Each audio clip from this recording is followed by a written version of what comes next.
I saw this tweet last night and something told me to make a video from the original show where it says it'll have the same tone of the original 90s show just set in modern times. Think of it like Once and Always. Once and Always was a good special. I like the tone of it being dark and light at the same time. But if you're going to do a reboot of the Mighty Morphin show like Once and Always, I would have at least have them level up the violence when it comes to the fight scenes instead of being blows to the face all the time, because I want to see some headshots. I want to see some face shots like you've seen in Once and Always. So I think that right there could have been something great if Netflix would have. So you see the name of the classic episodes, including the iconic Day of the Dumpster episode, High Five, A Present Engagement, my personal favorite, I Guy, Happy Birthday Zach, my third favorite episode, Foul Play in the Sky. So these were just the first 6 episodes being pitched to start the series, while the last 4 episodes being determined later. Now, I want to talk about the first 6 episodes of the new Mighty Morphin Power Rangers without the Sentai. Day of the Dumpster. So, Day of the Dumpster is one of the most iconic episodes from season 1. And I think what they're gonna do with it is starts off with their husbands, 2 husbands are going to Mars for the first time, and that's when they'll find the space dumpster, and Rita and them will escape the dumpster, and Godar will just go on the attack and just kill the 2 astronauts, because you can't breathe on, you can't really breathe in space. Oh, I don't know though, but you can't breathe in space regardless, because you'll run out of breath. It's like you swim in, it's like you're swimming in water, but you can't hold your breath for longer, so you'll pretty much lose your breath. So yeah, I think Day of the Dumpster would have been like an hour episode, because if you remember a while back, I broke down the episode of Power Rangers on Netflix would have been like an hour long. So it would have probably been like a 50-minute episode or something like that. So it'll give the characters enough time to develop, and each of them would have became Rangers, like how Day of the Dumpster is. So I think Day of the Dumpster would have been one of the most important episodes of the reboot.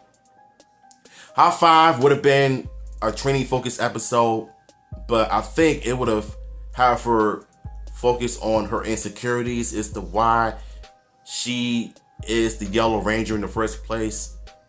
But then she would have had some conflicts between her mother, because in the Go-Go Power Ranger comics, I think her and her mother got into it or something like that, because Trini was like the new kid in town after moving from different town to town, houses to houses in California and certain areas in Los Angeles or Canada.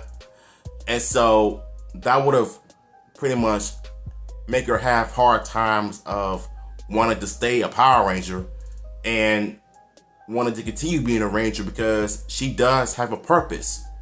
And I think the acting in this episode would have been crazy, to say the least, because you're gonna cast the new cast of MMPR, but if the acting is good, if the story is good, then yes, it would have made sense. So I think in the episode, if someone would have challenged Trini into a fight, into a giant battle, she would have called on her Zord, and she would have easily just wiped the floor with them. And then after that, she'll probably realize that, you know what, even though I have some issues within myself and I have insecurities with my life as a Ranger and my personal life with my family, I will always be a hero no matter what. So I think that's what will probably ended the episode there. Our Present Engagement is pretty much my personal favorite from season 1. It would have probably been focusing on Jason trying to do things on his own as a martial artist, because when a martial artist know that they have what it takes to be successful in life, they don't really have that many friends in their corner, because when Jason became the leader of the Power Rangers, he sometimes forget that being a leader and a martial artist doesn't mean that you cannot do everything on your own.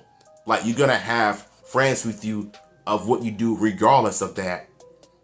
And so Rita would have probably challenged him into that, but I think that episode would have been way darker and way gruesome, because Jason was pretty much being a selfish prick in this episode, because, you know, he has an ego because he wants to be, you know, the man of the household, because he wants things his way. But when he's trying to accomplish something on his own, he just couldn't do it. So when Rita sends down Goldar and King Sphinx to fight Jason alone, he gets outnumbered, he gets his behind whipped, but he managed to fight back because he's always thinking about his friends. His friends were his motivation. And so once he, basically, his friends come to his aid and they all fight together. And so I think once Rita pretty much makes the monster grow, Jason summons the Zords and they all combine to the Megazord, and it became like somewhat an episodic episode, but it was pretty much a good lesson for a Jason focused episode. But I think the acting would have been great if the tone was a bit darker. That's just something that I would have think would have happened if they would have just came up with a new Mighty Morphin Reboot in Once No Way style.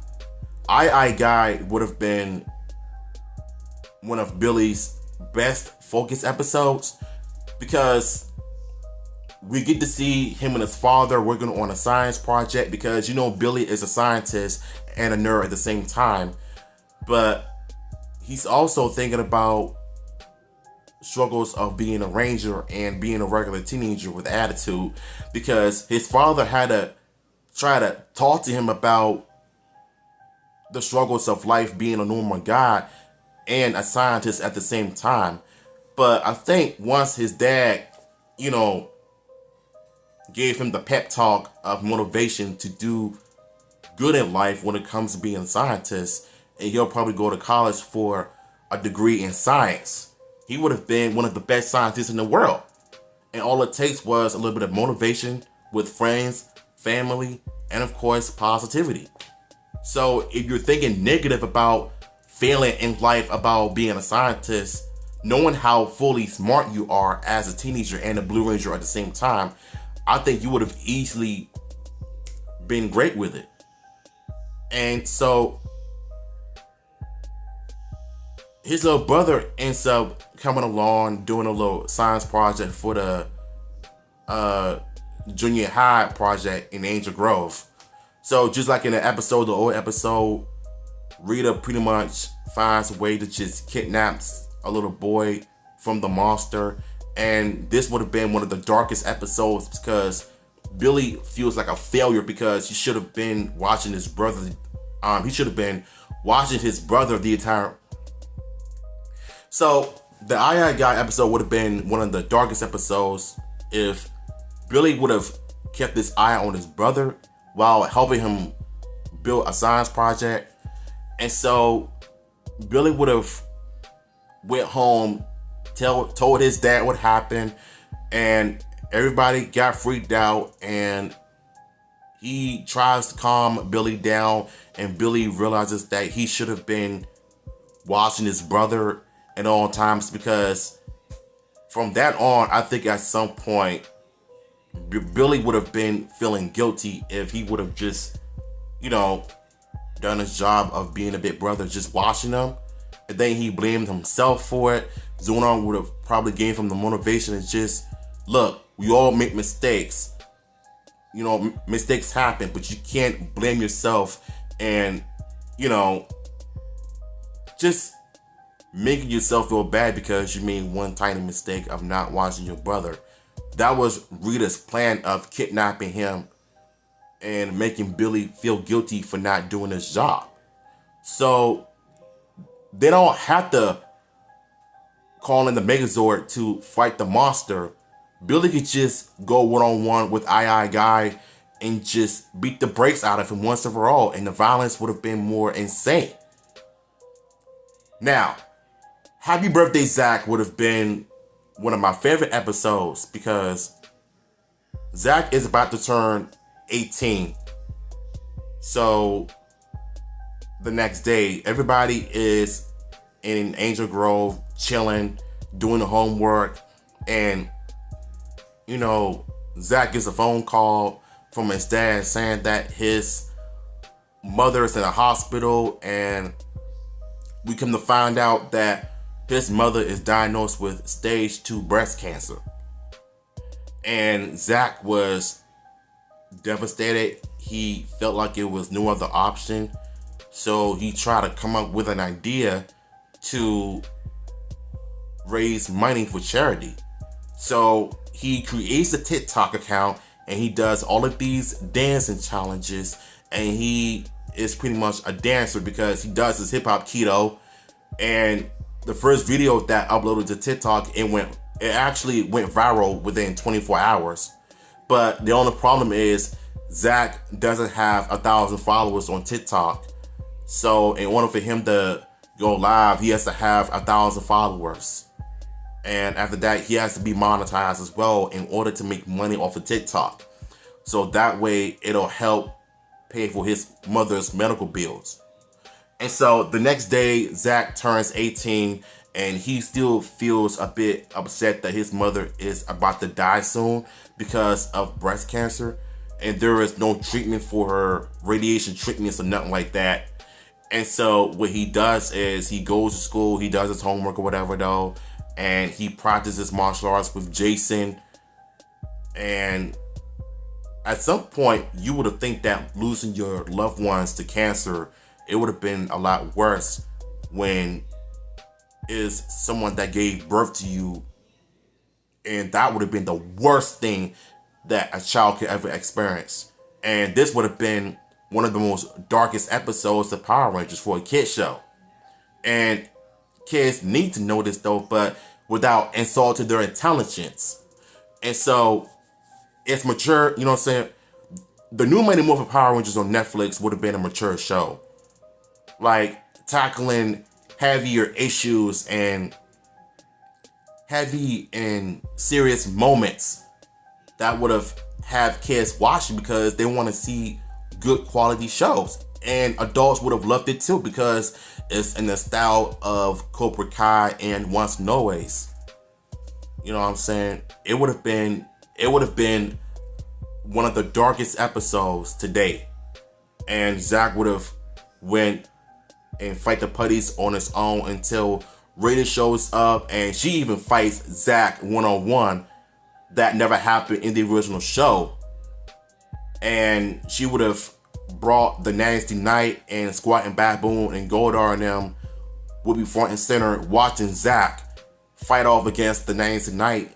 Shout out to Nasty Knight, him and the Dark Warrior. But the Nasty Knight was my favorite monster from season 1. And I think that right there would have been one of the darkest moments to see Zach get the beats from the Nasty Knight because he was overpowered by him. And he would have been sent straight into the woods, to the Dulags, and he would have been demorphed after that. Nose all bloodied up, and Jason and them would have found Zach if they would have just too busy planning his birthday because they were all pretending to forget his birthday. But I think when Jason was out wandering around the woods and he sees Zach all bruised up and destroyed from the Nasty Knight, and he explains to everybody what was going on with, you know, with him feeling like everybody was forgetting about his birthday, and come to find out that Rita was the one that planning this whole thing.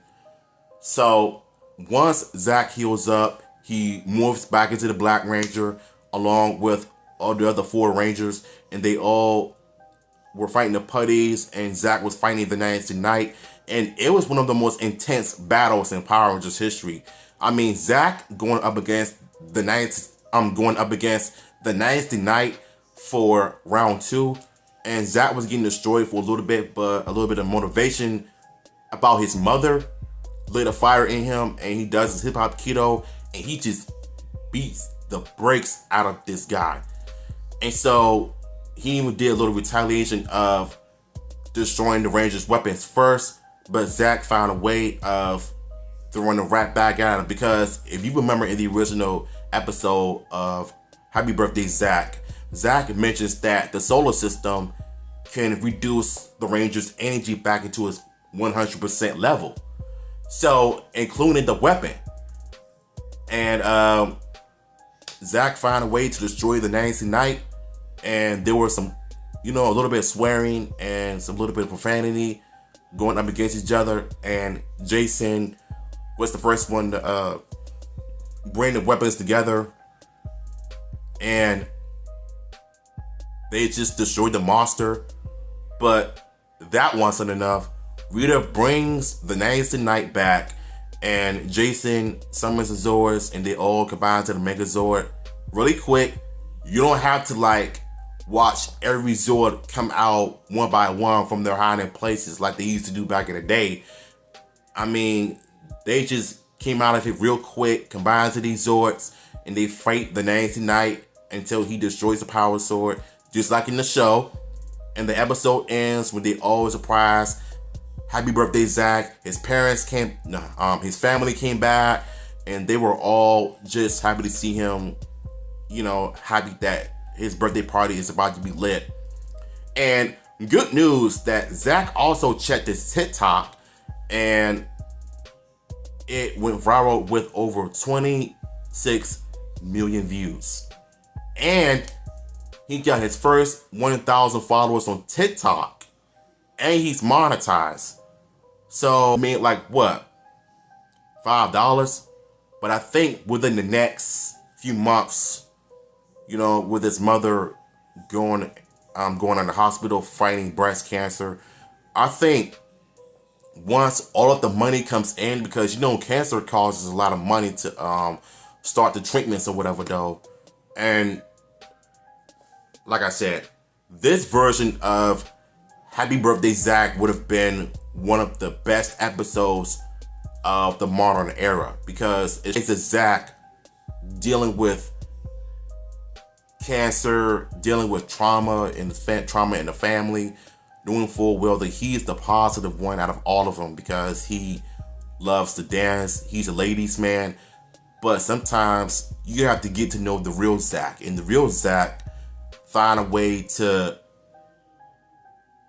build a TikTok while being monetized in order to make money off of that site to treat his mother's breast cancer.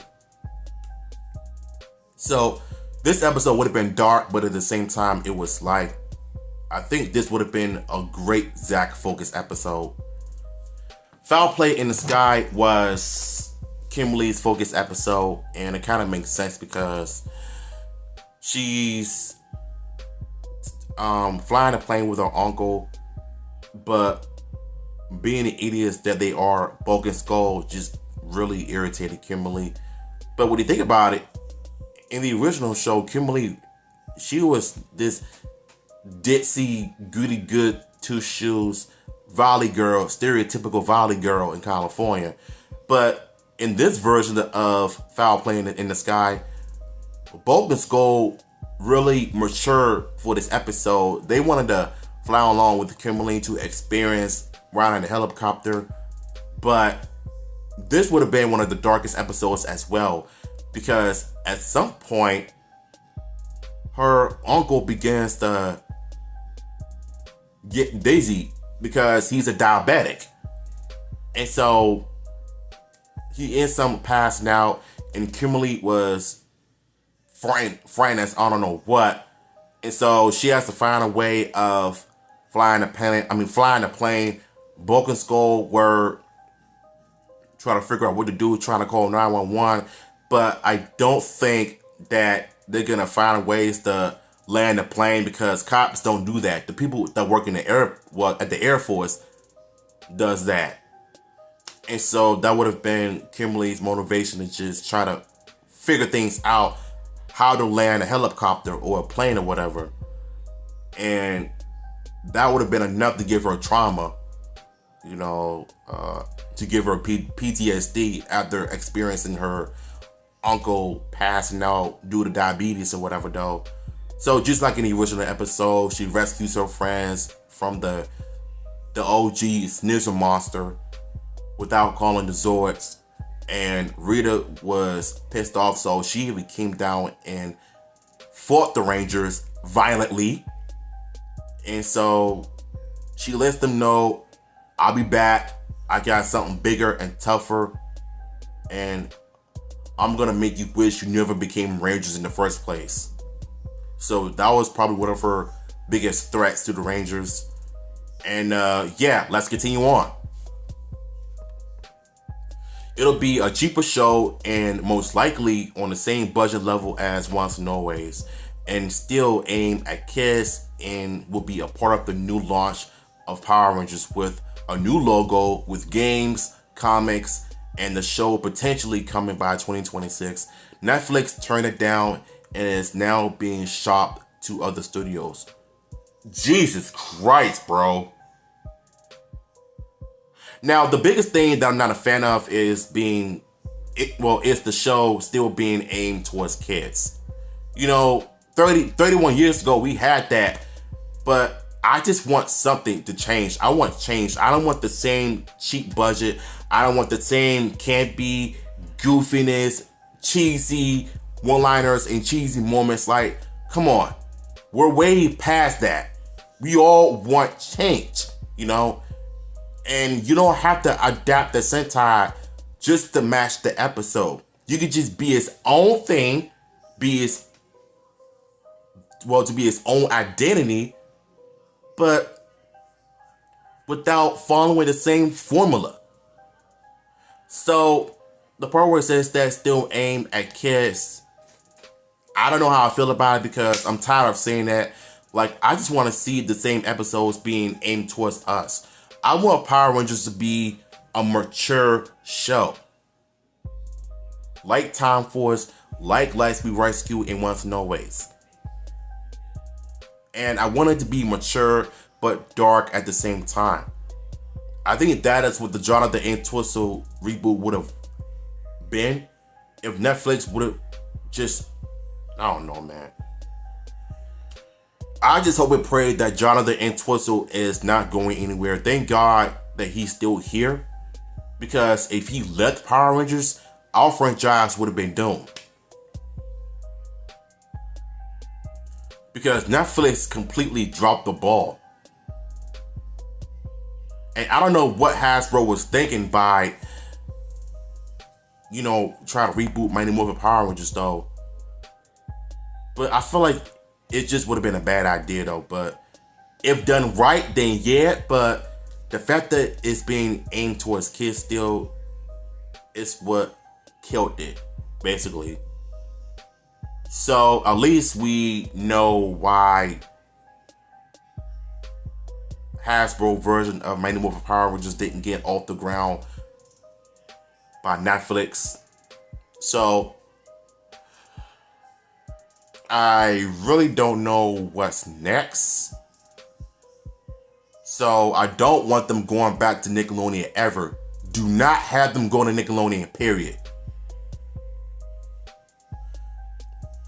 I mean, two of your best options that you could that you could do if you want this series to continue. Go to Paramount Plus or go back to Fox. But instead of being at Saturday mornings, it could just be like Tuesday nights. Because when you think about it, Power Rangers on Tuesday nights on Fox would have been insane without being aimed at kids. Because kids are going to watch this show regardless, because that's what it's based off. Cheaper show, same budget as Once and Always. But If this is all true of what Jinzaku is saying, then I think Netflix just fumbled completely. Because we would have had